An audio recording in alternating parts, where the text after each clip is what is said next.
가장 추운 기간이 돼서 오고 갈 때 여러분들로 하여금 굉장히 많이 움츠리게 하는 시간들이었다고 생각하는데, 오늘까지 끝까지 승리한 여러분들 위해 특별한 하나님의 축복, 은혜가 넘치기를 주의 이름으로 축원합니다. 제 마음속에 이런 생각이 들었어요. 이렇게 힘든 시간들을 견뎌온 여러분들이 금년 한 해 동안에도 분명 여러분의 인생에 수많은 일들을 견디고 마지막에 한량없는 하나님의 축복을 반드시 받겠다, 이런 생각을 가지게 됐어요. 여러분 모두에게 감사를 드리고, 이렇게 헌신한 여러분들 한 해 동안 주님과 동행하면서 순간순간 하나님의 지혜와 하나님의 능력을 덧입고 많은 일들을 거쳐가면서 지혜롭게 판단하고 어려움들을 이겨내는 복된 한 해가 되기를 주의 이름으로 축원합니다. 미국에 있었던 이야기인데 실제 일이라고 해요. 어떤 분이 큰 농장을 가지고 일을 합니다. 근데 어느 날 소문이 들리기를 사촌 형이 자기 고향에서 특별한 일이 없이 지내다가 캐나다에 이민을 가서는 유전 개발을 하면서 엄청난 돈을 벌었다, 이런 소문을 듣게 됩니다. 그는 형에게 편지를 보냅니다.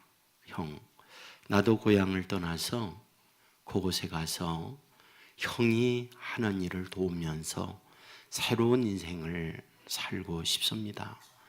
고향에서 날마다 땅 파는 일이 얼마나 고된 일입니까? 형으로부터 답장이 왔습니다.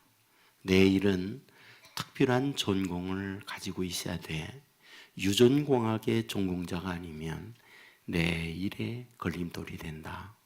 그러므로 너는 그곳에서 농사일을 하는 게 좋다. 결국 이런 편지를 받은 그는 오기가 생겼어요. 화도 나요. 그래서 늦게 유전공학 공부를 합니다. 그리고 편지합니다. 제가 유전공학 전공을 했습니다. 저를 취직을 하게 해주십시오. 이 말을 들었던 형이 오라고 했어요. 자기 농장을 헐값에 팔고 간 거죠. 그곳에서 이제 열심히 일을 하는데, 새로 그 농장을 구입한 사람이 이제 가축을 키우면서 보니까 어디에서 이상한 냄새가 자꾸 나요. 그것도 이상하다. 그래서 유전공학 전공한 분을 모셔서 그 땅을 조사했더니 그 안에 엄청난 석유가 내장이 되어 있는 거예요. 자, 그는 유전공학을 공부하고 석유를 통하여 돈 벌겠다면서 자기 땅을 팔고 갔는데, 그 땅이 사실은 석유 엄청난 매장지였다는 거죠. 보물을 보물로 알지 못한 거죠. 우리가 살면서 이런 예는 얼마든지 있다, 저는 그렇게 생각을 합니다. 언젠가 말씀을 드렸습니다마는 제가 어릴 때 생생하게 기억납니다. 도시에서 독장사가 왔어요. 독장사는 큰 독을 그냥 파는 게 아니라 당신네 집에 있는 작은 옹기, 그것을 가지고 오면 큰 항아리 2-3개씩 바꿔주겠다, 그런 장사였습니다. 여러분 아시지만은 시골에 그 뒷뜰이 있잖아요. 뒷뜰에 울타리가 쳐져 있고 그곳에 장단지, 이런 것들을 놓아놓는 곳이 있어요. 그곳에 장단지 그 안에는 조그만 흰 도자기 비슷한 옹기들이 있습니다. 바로 그 옹기에 필요한 고추장이나 장아찌나 이런 것들을 보관하잖아요. 그런데 이것을 가지고 오면 큰 로 2-3개씩을 준다는 거였죠. 사람들은 작은 거 주고 큰 거 몇 개씩 얻는다니까 다 바꿨어요. 나중에 알고 봤더니 그게 작지만 값은 몇십 배로 나가는 거예요. 모르니까 그 귀한 것을 헐값에 막독과 바꿔먹은 거죠. 여러분, 우리 교회에 와서 부흥에 인도하시던 정태기 목사님 말씀 기억하죠? 그분의 고향이 신안인데 어부들이 바다에 그물을 던지면 가끔은 바다에서 어떤 그릇들이 올라오는 거죠. 사람들은 배 침몰 내지 어려움을 겪던 분들이 바다에 던진 것이 올라왔다. 그래서 귀신 온 붙었다. 이렇게 생각을 한 거예요. 그리고는 깨버렸어요. 어느 날 또다시 올라온 것을 가지고 개밥그릇으로 쓴 거죠. 그런데 그곳에 도시에서 낚시를 하러 왔다가 개밥그릇을 보니까 예사롭잖아요. 그것을 헐값에 사서 그것을 가지고 골동품 상에 가서 팔았죠. 그게 얼마가 나냐? 3억 5천이었대요. 서울 아파트가 2천만 원 정도 갈 때 그 바다에서 건져낸 골동품, 그게 3억 5천, 아파트 17채를 살 수 있는 그런 고가였다는 거죠.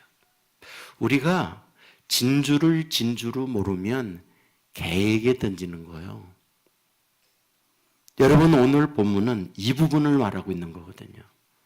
본문 10절에 이렇게 기록하죠.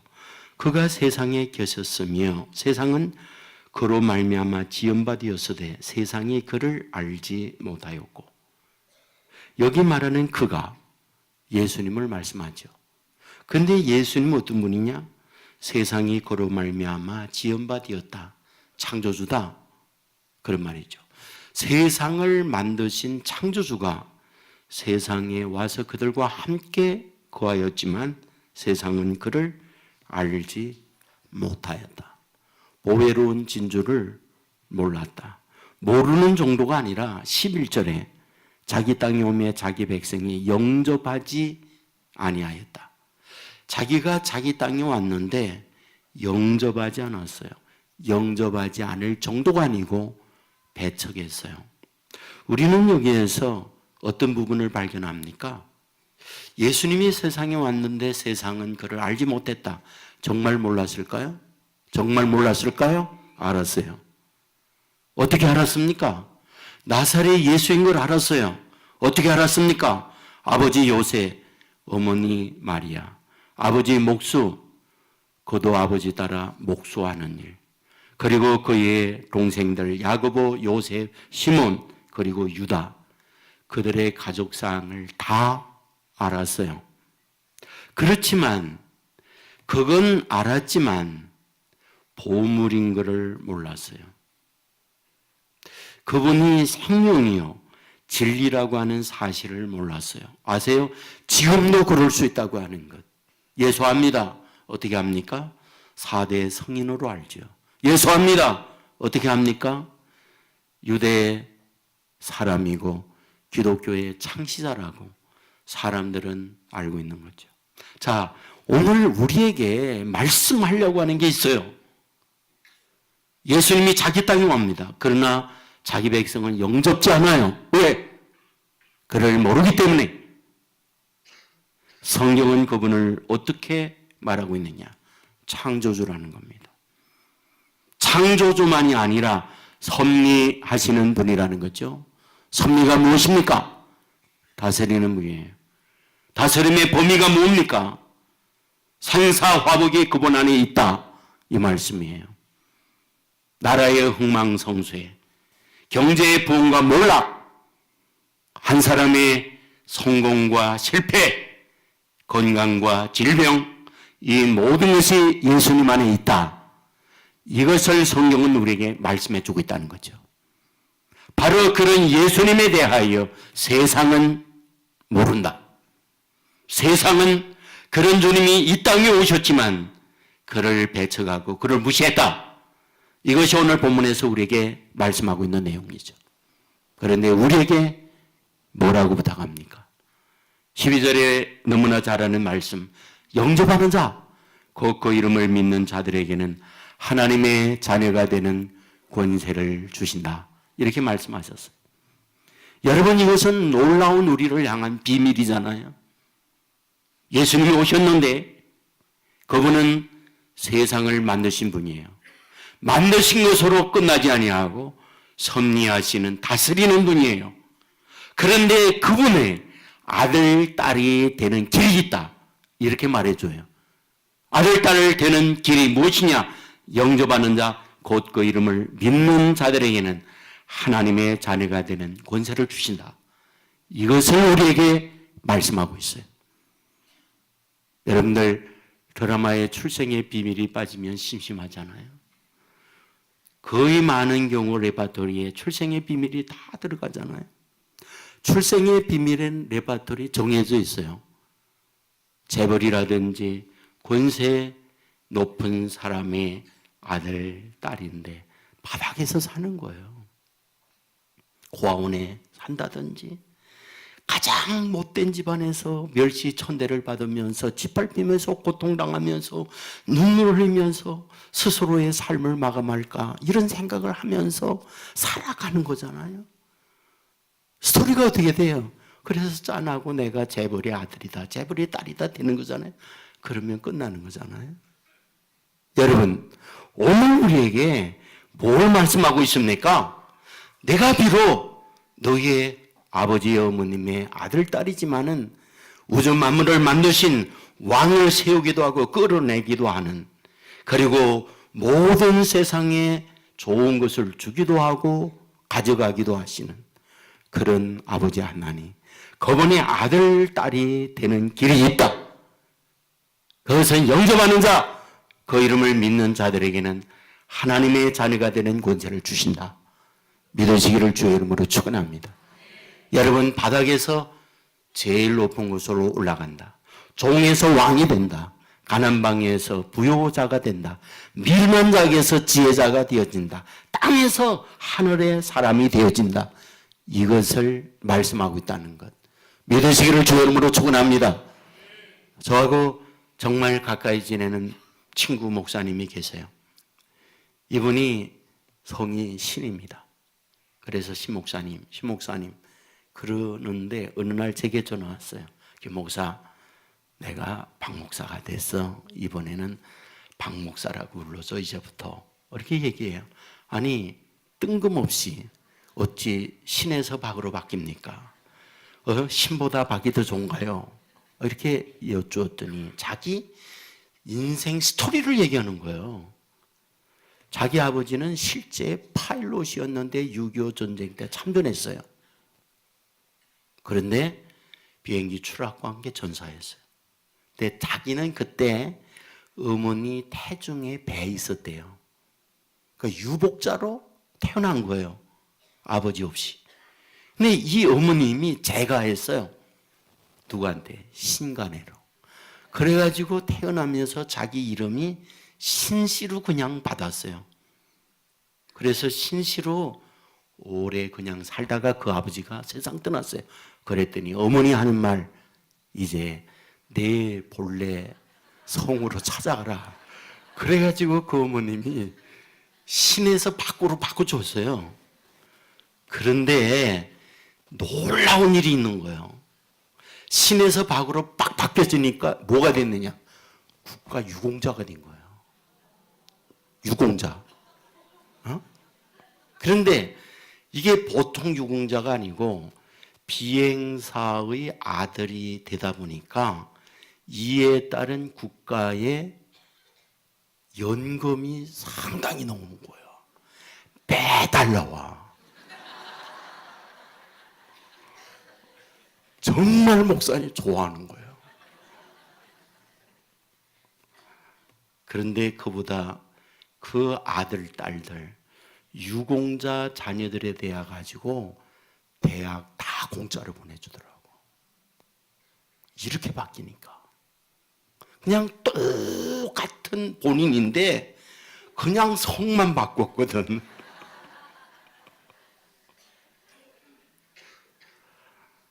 여러분, 저와 여러분이 똑같잖아요. 그러나 우리 하나님 하시로 다 바꾸면은 놀라운 기적의 역사가 나타나게 될 줄 믿습니다.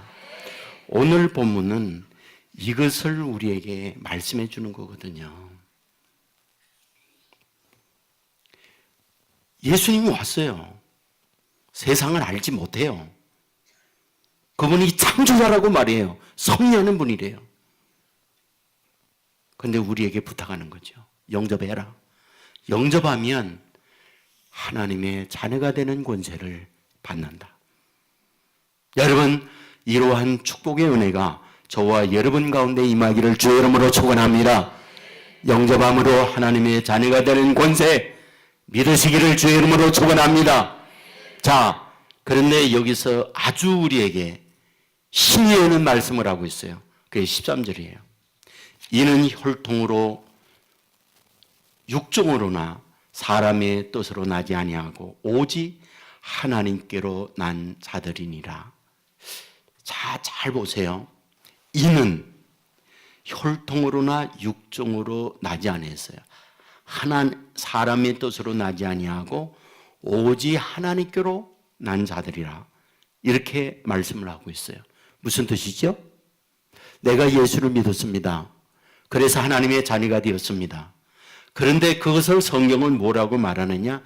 어떤 혈통, 어떤 내 생각에 의해서 그런 것이 되는 게 아니라 하나님께로 난 자만 그런 믿음을 갖는다. 이것을 말씀하고 있다는 거예요. 여러분, 이것은 우리에게 엄청난 긍지, 엄청난 우리에게 자부심을 갖게 하는 말씀이잖아요. 그러니까 아무나 예수님을 나의 구세주로 믿는 고백을 할 수 있는 게 아니고 아버지가 믿도록 난 자들만 가능하다. 이것을 오늘 문자적으로 여기에 기록하고 있어요. 여러분, 이 말씀은 여기만 있는 게 아니잖아요. 여러분, 성경에 예수님께서 이 부분을 명명백백하게 말합니다. 요한복음 6장 44절에 보면 나를 보내신 아버지께서 이끌지 아니하시면 아무도 내게 올 수 없다. 그러니까 나에게 와서 예수를 믿는다 이 고백하는 건 아버지가 이끌어 주는 자만 가능하다. 예수님께서 하신 말씀이에요. 요한복음 6장 65절에 내 아버지께서 오게 하여 주지 아니하시면 누구든지 내게 올 수 없다.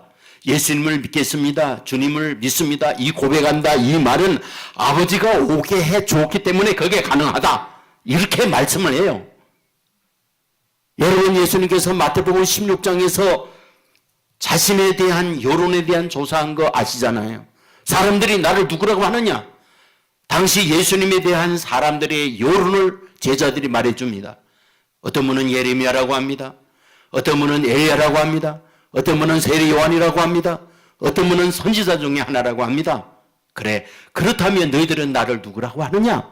그때 베드로가 신앙 고백을 합니다. 주는 그리스도시요 살아계신 하나님의 아들입니다. 이런 고백을 해요. 그때 주님께서 너무 기뻐해요. 그러면서 하시는 말씀, 바요나 시모나 내가 복이 있도다. 이를 알게 하는 혈육이 아니라 하늘에 계신 내 아버지시니라. 아버지가 그런 고백을 하도록 했기 때문에 내가 그런 고백을 하게 되었다. 이렇게 말씀을 해요. 여러분, 무엇입니까? 우리가 주님을 믿는다. 이 고백은 주님께서 선언하는 거예요. 아버지가 그런 고백을 하도록 했기 때문에 가능하다. 그러면 누구를 아버지가 그런 고백을 하도록 만듭니까? 바울은 이 부분을 우리에게 정확하게 말해줘요. 에베소서 1장 4절에 보면 곧 창세전에 그리스도 안에서 우리를 택하사 창세전에 그리스도 안에서 우리를 택한 자가 아버지의 인도를 받아 이런 고백을 한다. 이 부분에 대하여 로마서 9장 11절에 이렇게 분명히 또 말합니다. 그 자식들이 아직 나지도 아니하고 무슨 선이나 악을 행하지도 아니한 때에 택하심을 따라 되는 하나님의 뜻이 행위로 말미암지 않고 오직 부르시는 이로 말미암아 서게 하려 하심이라. 무슨 얘기입니까? 에서와 야곱이 쌍둥이에요. 그런데 그들이 세상에 나기도 전에 그들이 태어나서 어떤 행동을 하기도 전에 하나님께서는 이 야곱을 선택해 주었다. 무슨 뜻입니까? 선택된 자가 비록 뭐하다? 허물이 있지만 그가 하나님의 자녀로 부름을 받고 하나님의 백성의 길을 간다. 이것을 우리에게 말씀해 주고 있다. 믿으시기를 주의 이름으로 축원합니다. 그렇다면 오늘 이 말씀에 근거해서 볼 때 오늘 추운 날씨지만 여기에 왔다. 예수님을 믿음으로 말미암아 신앙 안에 사는 저와 여러분이 금년 한 해 동안 주님과 함께 복된 한 해를 살고자 소망하며 이 밤 여기 왔다. 무슨 뜻입니까? 여러분의 직장, 여러분의 학교, 여러분의 또는 여러분의 주어져 있는 가정에서 이 자리에 왔지만 여러분이 왔지만 주님께서 이곳에 오도록 이끌어 주셨다는 것 믿으시기를 주의 이름으로 축원합니다. 하나님께서 여러분을 택하여 하나님의 아들, 딸 되도록 선택해 주었다. 이것이 성경이 저와 여러분을 향하여 선언하는 약속, 이 사실을 믿으시기를 주의 이름으로 축원합니다. 여러분 그렇다면 저와 여러분을 하나님의 아들, 딸로 불러주었다면 어쩌자는 겁니까? 그래서 어떻다는 것입니까? 성경은 우리에게 말해요. 책임진다. 책임진다. 내가 너와 너의 자녀들을 책임진다. 하나님께서 저와 여러분을 부르시고 나서 반드시 책임져 주시는 줄 믿습니다. 여러분 우리 아들, 딸들 부모가 책임지잖아요. 힘들지만 뼈골이 다 닳고 험해지지만 우리 아들, 딸을 위하여 부모가 모든 걸 바치잖아요. 제가 이 탈북자의 영상을 몇 편을 보는 가운데에 어떤 분이 그런 얘기해요. 자기가 북한에서 군대 생활을 하고 공산당원이 됐는데 자기 아버지가 행불자가 됐어요. 그 행불자가 되어지면은 북한에서는 탈북자의 가족이다. 그래서 그 가정을 향한 천대, 가정을 향한 멸시가 말할 수 없이 크다는 거예요. 남한으로 왔다는 증거도 없는데 그거 하나, 행불자가 되었다는 그거 하나, 그것 때문에 겪는 고통이란 말할 수 없대요. 그분은 군대에서 간호장교로 제대를 하고 공산당원이 됐어요. 그런데 행불자의 가정이라고 해서 누구도 알아주잖아요. 그는 생각했다고 그래요. 내가 어차피 여기서 무시당하고 사람 대우를 받지 못할 거 차라리 내가 탈북을 해서 내가 남한으로 가야겠다. 그런 결심을 하게 됐대요. 아무도 모르게 자기 혼자만 준비를 했답니다. 그리고 마지막 떠나는 딱 한 시간을 두고 사랑하는 자기 어머님에게 얘기했답니다. 엄마, 나는 여기를 떠날 거야. 엄마는 놀라죠. 그런데 놀라운 사실은 너 가는 곳에 나 간다. 사랑하는 내 딸을 어디에 혼자 보내냐. 내가 고통하는 곳에 내가 있을 것이고 내가 만일 죽는 자리에 있다면 나도 너와 함께 죽을 거야. 그리고 탈북을 1시간 만에 어머니와 같이 나왔다고 그 얘기를 하는 거예요. 제가 그 영상을 보면서 이게 부모의 마음이구나. 이게 부모의 마음이구나. 우리 하나님께서 저와 여러분을 향하여 갖는 우리 하나님의 마음이 무엇일까요? 하나님의 자녀로 이와 같이 부르시고 나서 저와 여러분이 세상 살 때 우리 하나님께서 저와 여러분을 향하여 갖는 우리 하나님의 마음 무엇일까요? 그게 바로 임마누엘이에요. 임마누엘. 예수님께서 세상에 태어나면서 그 이름이 뭐냐? 임마누엘이라 하리라 그랬어요. 하나님이 자기 백성들과 함께하는 거예요. 마지막 승천하시면서 마지막 남긴 말씀, 내가 세상 끝날까지 너희와 항상 함께 있으리라, 이 말씀을 하셨어요. 여러분, 저와 여러분이 세상 살 때 하나님의 자녀고 부름을 된 저와 여러분 언제나 떠나지 아니하고 하나님이 함께한다는 것 믿으시기를 주의 이름으로 축원합니다. 함께합니다. 어디에 있든지 거기에 같이 계십니다. 잘 되는 곳만 함께 하는 게 아니라 안 되고 힘들고 어려운 그 자리에도 함께 계신다는 것 믿으시기를 주의 이름으로 축원합니다. 제가 이제 앞부분에서 말씀을 드렸던 에서와 야곱이 쌍둥이잖아요. 근데 그들이 태어나기 전에 야곱을 선택했다 말씀했잖아요. 근데 이 야곱을 보면 야곱은 인간적으로는 그렇게 존경할 만한 쿨한 그런 사람은 아니에요. 사실 인간적으로 보면 야곱은 약간 얍사하다. 약간 정말 인간의 얌체 같은 인생을 산다. 이렇게 볼 수 있어요. 여러분, 형이 배고픈데 죽 달라고 할 때 죽 한 그릇을 주면서 장자의 축복을 바꾸자고 거래하지 않나. 여러분, 나중에 아버지가 축복한다고 그러니까 형도 속이고 아버지도 속이고 가서 내가 형이 있습니다. 그래가지고 장자의 축복을 가로채지 않나. 정말 이런 생각을 해보면 그는 그렇게 인간적으로 쿨하고 멋진 남자다운 기질을 전혀 갖고 있지 않아요. 사실 이런 이들과 가까이 하고 싶지 않죠. 왜? 당하니까.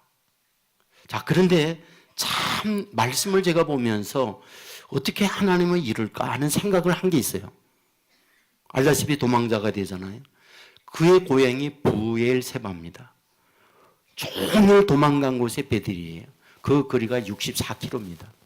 여러분, 하루에 사람이 64km 간다, 이것은 보통 특수부대들이나 갈 수 있는 거리예요.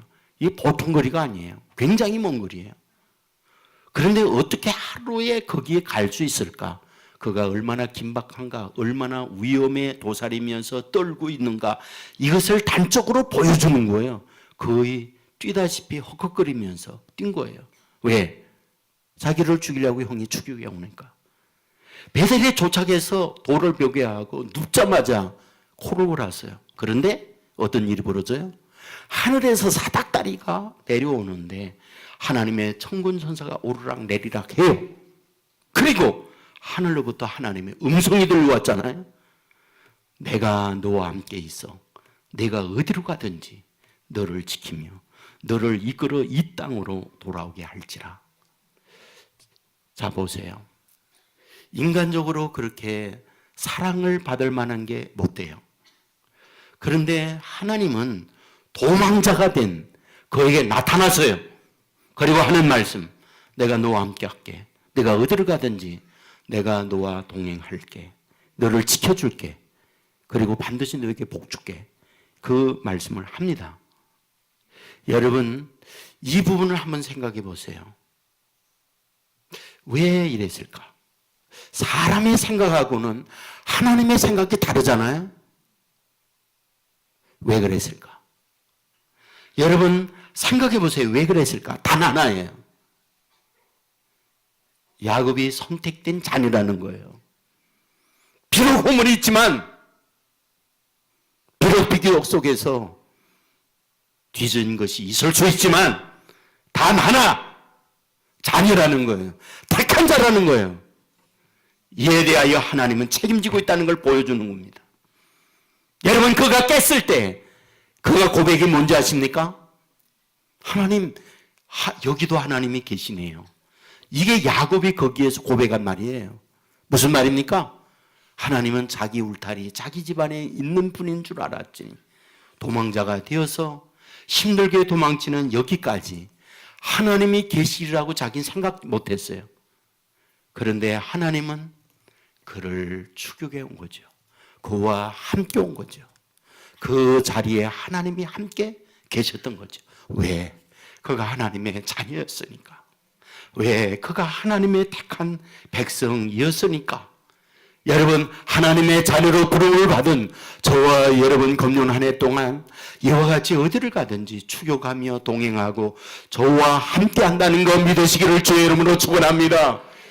아버지께서 택하여 주고 택한 자들로 끝나지 않아요. 반드시 함께 합니다. 함께 하면서 어떻게 할까요? 함께 하면서 어떻게 할까요? 늘 위로해 주고 용기를 주세요. 함께하는 그분께서 때로 미련할 때 지혜를 주어요. 함께하며 함께하는 증거를 우리에게 나타내 줍니다. 여러분, 저와 여러분이 이번에 내 하나님이 어디 있느냐, 이런 주제를 가지고 모임을 가졌잖아요. 하나님이 어디 계십니까? 여러분, 우리를 향하여 약속하는 거, 세상 끝날까지 내가 너희와 항상 함께하겠다, 내가 어디 있든지 항상 그 자리에 있다, 이것을 우리에게 약속해 주고 있다는 것 믿으시기를 주의 이름으로 축원합니다. 제가 그 파퀴아오라는 분의 기사를 읽었어요. 파퀴아오가 누구냐 하면 그 필리핀의 세계적인 복서입니다. 그러니까 이분이 그 8체급의 챔피언 석권을 했답니다. 8개의 체급의 챔피언이에요. 그러니까 한 개의 체급의 챔피언도 대단한 일인데 권투의 8개 체급을 전부 다 챔피언으로 거머쥔 사람이에요. 제가 이제 그 나와 있는 걸 보니까 권투 제가 모르거든요. 라이트 미들급, 웰터급, 라이트 웰터급, 라이트급, 슈퍼 패드급, 패드급, 슈퍼 펜등급, 플라이급. 이 8개 체급에 이분이 챔피언이더라고요. 이분이. 그런데 64전 57승이에요. 그러니까 거의 67%의 KO승이에요. 그러니까 그 기사를 보니까 천재 복서 이렇게 나왔어요. 천재 복서. 그러니까 단순히 힘으로 싸우는 게 아니고 머리로 권투를 해서 붙었다 하면 이기는 거예요. 그러다 보니까 자연스럽게 뭡니까? 돈이에요. 그 엄청난 돈방석에 이분이 앉았어요. 자, 그런데 그렇게 많은 돈을 벌고 나니까 손댄 게 뭐냐? 술이에요. 손댄 게 뭐냐? 여자예요. 손댄 게 뭐냐? 세상의 쾌락을 위해서 살아요. 그런데 이상합니다. 그 많은 돈을 벌고 그런 쾌락을 추구해 사는데 인생이 너무 괴로운 거예요. 살기 싫은 거예요. 할 짓 다 하는데 행복하지 않는 거예요. 이분의 글에 의하면 옆에 총이 있다면 바로 자기를 쏘아서 스스로 삶을 마감하고 싶은 때가 한두 번이 아니었다라고 쓰고 있어요. 그렇게 괴로웠대요. 명성도 있습니다. 나중에 이분이 국회의원도 돼요. 그럼에도 불구하고 인생은 괴로운 거예요. 그런데 어느 날 그렇게 괴로운데 옆에 성경이 있는 걸 발견해요. 그리고 성경을 읽기 시작해요. 그러면서 그 성경 안에서 예수님을 만나게 됩니다. 그리고 예수님을 이분이 영접해요. 놀라운 사실은 예수님이 영접되고 난 이후에 그의 인생이 완전히 탈바꿈이 되는 거예요. 새로운 피조물이 되는 거예요. 여러분, 지금은 전도자가 돼서 복음 증거하는 사람이 됐어요. 완전히 탈바꿈이 됐어요. 그분의 고백이 뭐냐? 내가 예수를 믿고 예수님이 나와 동행한다는 이 믿음을 가지고 나니까 내가 정말 술을 마시지 않아도 어떤 세상의 쾌락을 즐기지 않아도 기쁨과 만족이라는 것은 너무 비교할 수 없는 축복으로 나에게 찾아왔다. 그 고백을 하고 있는 겁니다.